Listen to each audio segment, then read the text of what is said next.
बिस्मिल्लाहिर्रहमानिर्रहीम। अस्सलाम वालेकुम my dearest viewers, welcome back to my YouTube channel.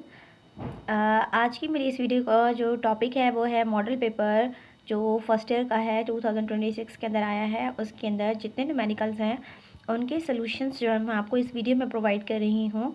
जैसे कि आपको ये क्वेश्चन नंबर 3 नज़र आ रहा है, इसमें मैंने इलेक्ट्रॉनिक कॉन्फ़िगरेशन को सॉल्व किया है। इलेक्ट्रॉनिक कॉन्फ़िगरेशन सॉल्व करने के लिए आपको सबसे पहले ये जो अफबो के अकॉर्डिंग टेबल है, ये आप टेबल जो है एग्ज़ाम में लाजिम बनाएंगे।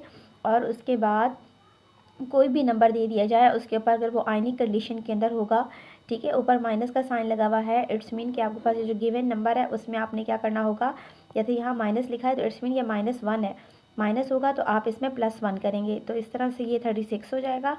फिर आप क्या करेंगे, इसी टेबल को यूज़ करते हुए इलेक्ट्रॉनिक कॉन्फ़िगरेशन करेंगे। ठीक है, इलेक्ट्रॉनिक कॉन्फ़िगरेशन करने के लिए इस टेबल को कैसे यूज़ करेंगे, टॉप टू बॉटम, जैसे कि 1s, फिर उसके बाद 2s, आप देखते जाएं। इसमें जो आप कहेंगे नंबर मैंने कैसे लगाए हैं, नंबर आप लोगों ने याद रखने हैं। s के अंदर हमेशा 2 इलेक्ट्रॉन्स होते हैं, p के अंदर 6 इलेक्ट्रॉन्स होते हैं, d के अंदर 10 इलेक्ट्रॉन्स होते हैं और f के अंदर जो है वो 14 इलेक्ट्रॉन्स होते हैं। ये आपको अगर याद होंगे तो आप बहुत ईजीली जो है जो गिवन नंबर होगा उसे आप इनके अंदर फिल कर सकते हैं ऑर्बिटल्स में। 1s², जैसे यहाँ पर 2 इलेक्ट्रॉन कंप्लीट हुआ, फिर मैं नए ऑर्बिटल की तरफ मूव करूँगी, इसमें भी 2 इलेक्ट्रॉन्स कंप्लीट हुए, अब मैं नीचे आऊँगी। अब आपको नज़र आ रहा है यहाँ 2 ऑर्बिटल है, तो क्वेश्चन अराइज होता है कि इन दोनों में से मुझे पहले कौन सा लिखना है। तो आप ऊपर से नीचे की तरफ आएंगे, यानी कि टेल टू हेड की तरफ। पहले 2p आएगा, देन 3s आएगा। तो अब आप देखते जाएँ, 2p फिर 3s, फिर उसके बाद 3p देन 4s, ऊपर से नीचे की तरफ, और इलेक्ट्रॉन उसी के मुताबिक मैं फिल करती जाऊंगी। ठीक है, तो अब ये हमारे पास कितने इलेक्ट्रॉन हो गए टोटल, 6 + 4 10, 6 + 4 10, यानी 10 + 10 20 30 और ये 36। ये इलेक्ट्रॉनिक कॉन्फ़िगरेशन का सोल्यूशन है। इसके बाद हमारा क्वेश्चन है क्वेश्चन नंबर 6 मॉडल पेपर का, जिसमें pH के बारे में बात हो रही है। The pH of a urine sample is 5.3। Calculate the concentration of H ions and OH ions in urine sample. तो आपके पास सबसे पहले आप डेटा बनाएंगे। pH ऑफ यूरिन सैंपल कितना है, pH 5.3। कंसनट्रेशन ऑफ H आइन और कंसनट्रेशन ऑफ OH आइन आपने मालूम करना है। आप सबसे पहले क्या करेंगे, ये फार्मूला लगाएंगे। इस फार्मूले के ज़रिए ये चीज़ आपको पता है तो आप क्या फाइंड कर लेंगे, pH की जगह पर मैंने pH की वैल्यू रखी 5.3, pOH एज इट इज़ आ जाएगा और 14 आ गया। अब आपने क्या करना है, pOH यहीं रहेगा जो कि हमें कैलकुलेट करना है। 5.3 उस तरफ जाकर क्या हो जाएगा, माइनस करने की वैल्यू आई है हमारे पास 8.7। ठीक है, यानी कि pOH भी मैंने फाइंड कर ली। अब मैं आ जाती हूँ अपनी कंसनट्रेशंस फाइंड करने पर। कंसनट्रेशन सबसे पहले H आइन की मालूम करने के लिए हम फार्मूला यूज़ करेंगे, pH = -log negative logarithm of H ions. तो अभी pH की वैल्यू मुझे पता है, नेगेटिव लॉगरिथम और H आइन एज इट इज़ आ जाएगा। अब ये देखें, H आइन को मैंने बाहर निकाल लिया, जब लॉग था तो दूसरी तरफ शिफ्ट होगा तो एंटी लॉग हो जाएगा और pH जो है वो इन्वर्स में चली जाएगी। H आइंस एंटी लॉग कैसे लेते हैं कैलकुलेटर में, शिफ्ट का बटन है, शिफ्ट प्रेस करते हैं, देन लॉग प्रेस करेंगे, फिर नेगेटिव और फिर उसके बाद वैल्यू जो है वो लिखेंगे, तो आपके पास H आइन की कंसनट्रेशन आ जाएगी। कंसनट्रेशन का यूनिट क्या होता है, moles per decimetre cube. Same इसी तरह कंसनट्रेशन ऑफ OH मालूम करेंगे। OH मालूम करने के लिए हम pOH का फार्मूला यूज़ करेंगे, pOH = negative logarithm of OH ions. ठीक है, OH आइंस एंटी लॉग और नेगेटिव लॉगरिथम ऑफ OH आइन। OH आइन अभी मैंने मालूम किया है -8.7। ठीक है, तो आपने दोबारा से शिफ्ट लॉग देन आपने वैल्यू प्रेस करनी है, तो आपके पास क्या आ जाएगी, OH आइन की कंसनट्रेशन आ जाएगी। नेक्स्ट क्वेश्चन में हमें क्या करना है, calculate the molality of 25% weight by weight aqua solution of glucose. Molar mass of glucose is 180 ग्राम पर मोल। आपने डेटा बनाया, ये परसेंट है, it's mean percent composition of glucose आपके पास दी हुई है 25%, और ये 25% ही एक्चुअल में 25 ग्राम है, यानी कि मास ऑफ सोल्यूट है। Molar mass of glucose question में दिया हुआ है 180 ग्राम पर मोल। हमें क्या फाइंड करनी है, मोलैलिटी फाइंड करनी है, और मोलैलिटी को स्मॉल m से रिप्रेजेंट किया जाता है। सोल्यूशन सबसे पहले हमारे पास जब भी मास होता है या मोलर मास होता है तो हम क्या निकालते हैं, नंबर ऑफ मोल्स निकालते हैं। नंबर ऑफ मोल्स का फॉर्मूला है mass of solute divided by molecular mass of solute. Mass of solute 25 है, मोलर मास 180 है, दोनों को डिवाइड करेंगे तो ये आपके पास आंसर आ जाएगा। फिर उसके बाद क्या करेंगे, उसके बाद मोलैलिटी में हमें यानी कि मास ऑफ सॉल्वेंट भी चाहिए, तो वो नहीं है तो हम क्या करेंगे, मास ऑफ वाटर यानी कि सॉल्वेंट निकालने के लिए 100 हमने सपोज किया है कि पूरा जार जो है वो 100 ml है।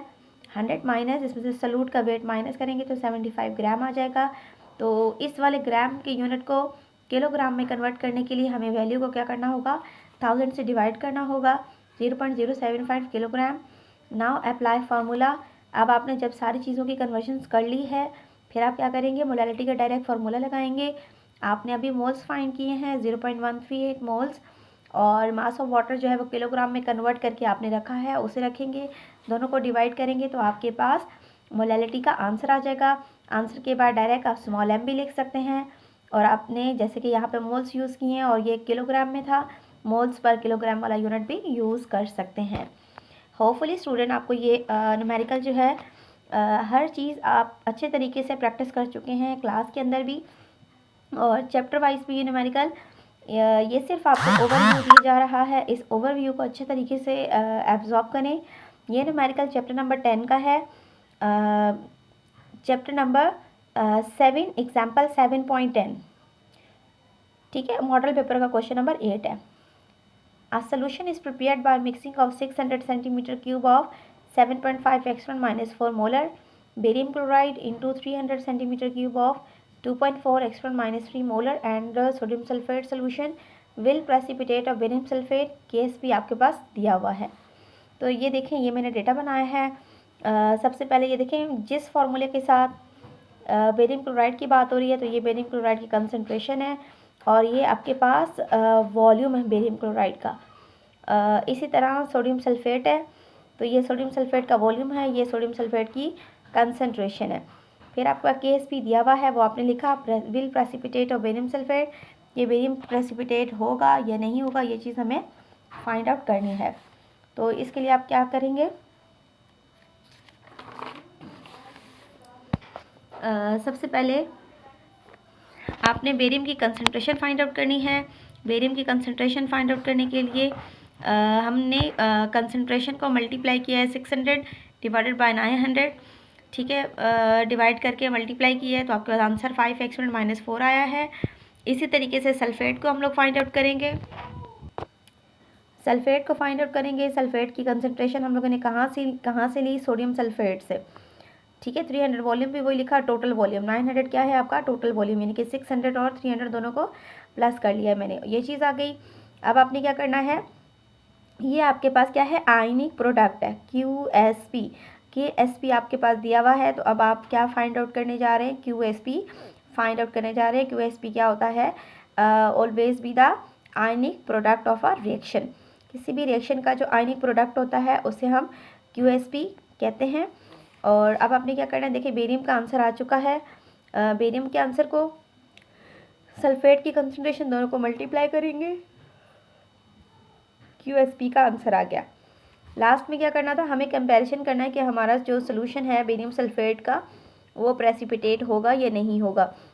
वो हमें कैसे पता चलेगा, आपके पास वैल्यू दी हुई है KSP की, वो है 1.1 और QSP जो कि आपने खुद फाइंड आउट की है उसकी वैल्यू 4x1 माइनस 7 है।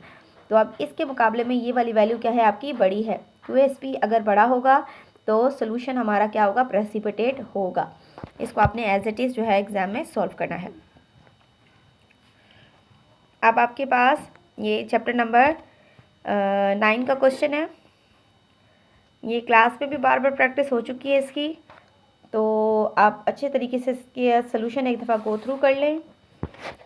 सबसे पहले रेट एक्सप्रेशन जो है वो लिखी गई है, फिर उसके बाद रेट फाइंड किया गया है। देन लास्ट में जो आपसे पूछा गया है कि अगर डबल कंसंट्रेशन करते हैं तो रेट कांस्टेंट पर क्या इफेक्ट आता है। कंसंट्रेशन चाहे डबल कर लें चाहे ट्रिपल कर लें, रेट पर तो इफेक्ट होगा लेकिन रेट कांस्टेंट जो है वो सेम ही रहेगा। ये सेम रीज़न आपने एज इट इज़ लिखनी होगी। ये क्वेश्चन जो है आप देख लें, ये चैप्टर नंबर 4 का न्यूमेरिकल क्वेश्चन नंबर 7 है। ठीक है, किस तरीके से इसका डेटा बनाया गया है ये क्लास में भी सॉल्व है। इसका सिर्फ सोल्यूशन एक दफ़ा चेक कर लें, आंसर मैच कर लें, यूनिट्स मैच कर लें।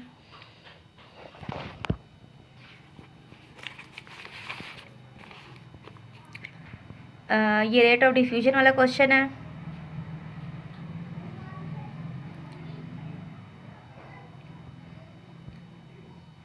बहुत अच्छे तरीके से इन चीज़ों को देखना है कि कहाँ किस न्यूमेरिकल में किसके साथ क्या यूनिट यूज़ करना है।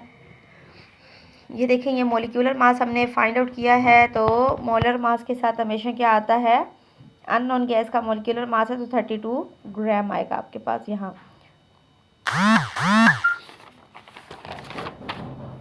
ये आपके पास हीट ऑफ फॉर्मेशन का क्वेश्चन है।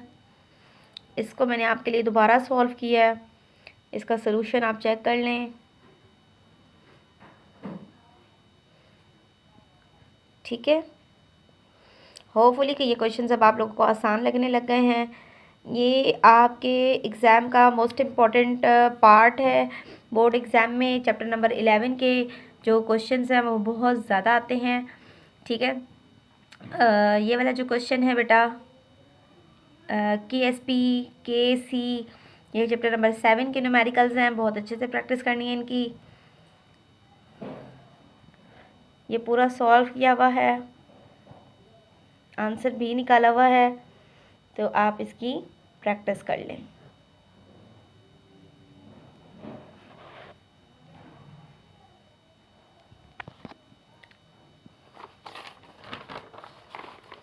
साथ में ये नाइट्रोजन की एमओ डायग्राम है।